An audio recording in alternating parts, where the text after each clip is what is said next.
സതീശൻ മുഖ്യമന്ത്രിയാകുന്നതിന് വേണ്ടി മുൻപ് പെട്രോൾ ഒഴിച്ച് ആത്മഹത്യാഭീഷണി മുഴുക്കിയായ കുറുപ്പന്തറ സ്വദേശി ഫ്രാൻസിസ് ഇന്ന് പാലഭിഷേകം നടത്തി ആഹ്ലാദം പ്രകടിപ്പിച്ചു. സതീശന് പകരം മറ്റാരെങ്കിലും മുഖ്യമന്ത്രിയായി പ്രഖ്യാപിച്ചാൽ 1 മണിക്കൂറിനകം പെട്രോൾ ഒഴിച്ച് ആത്മഹത്യ ചെയ്യുന്നതൊക്കെയായിരുന്നു ഫ്രാൻസിസിന്റെ ഭീഷണി.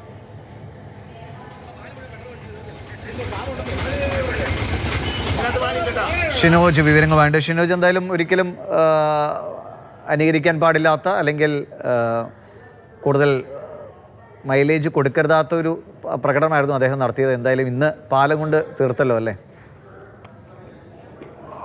ഒരു 4 ദിവസം മുൻപാണ് ഇത്തരത്തിൽ കുറുപ്പന്തറ സ്വദേശിയായിട്ടുള്ള ഫ്രാൻസിസ് പെട്രോളും കയ്യിൽ പിടിച്ചുകൊണ്ട് തന്റെ ദേഹത്തേക്ക് പെട്രോൾ ഒഴിക്കുകയും കുറുപ്പന്തറ കവലയിലെത്തി ഇത്തരത്തിൽ വി ഡി സതീശനെ മുഖ്യമന്ത്രിയെ പ്രഖ്യാപിച്ചില്ലെങ്കിൽ ആത്മഹത്യ ചെയ്യുമെന്ന തരത്തിലുള്ള ഭീഷണിയൊക്കെ തന്നെ മുഴക്കിയത്. ഹൈക്കമാൻഡ് മറ്റാരുടെങ്കിലും പേര് ഇത്തരത്തിൽ മുഖ്യമന്ത്രി സ്ഥാനാർത്ഥിയായി നിർദ്ദേശിക്കുകയാണെങ്കിൽ, പ്രഖ്യാപിക്കുകയാണെങ്കിൽ 1 മണിക്കൂറിനകം ഇത്തരത്തിൽ ആത്മഹത്യ ചെയ്യും എന്നായിരുന്നു ഫ്രാൻസിസിന്റെ ആത്മഹത്യാ ഭീഷണി. തുടർന്ന് കടുത്തുരുത്തി പോലീസാണ് അനുനയിപ്പിച്ച് സതീശനെ മുഖ്യമന്ത്രിയാക്കാമെന്നൊക്കെ പറഞ്ഞാണ് അദ്ദേഹത്തെ കസ്റ്റഡിയിലെടുക്കുകയും തുടർന്ന് സ്റ്റേഷൻ ജാമ്യത്തിൽ വിടുകയും ഒക്കെ തന്നെ ചെയ്തത്. എന്തായാലും ഇന്ന് മുഖ്യമന്ത്രി സതീശന്റെ പേര് ഹൈക്കമാൻഡ് പ്രഖ്യാപിച്ചു. അതോടുകൂടിയാണ് ഇത്തരത്തിൽ വീണ്ടും കുറുപ്പന്തറ കവലയിൽ ഈ ഫ്രാൻസിസ് എത്തി.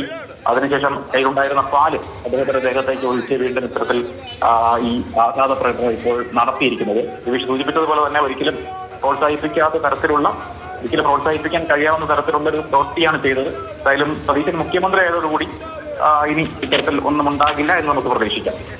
ശരി, ഷിനോജാണ് വിവരങ്ങൾ നൽകിയത്.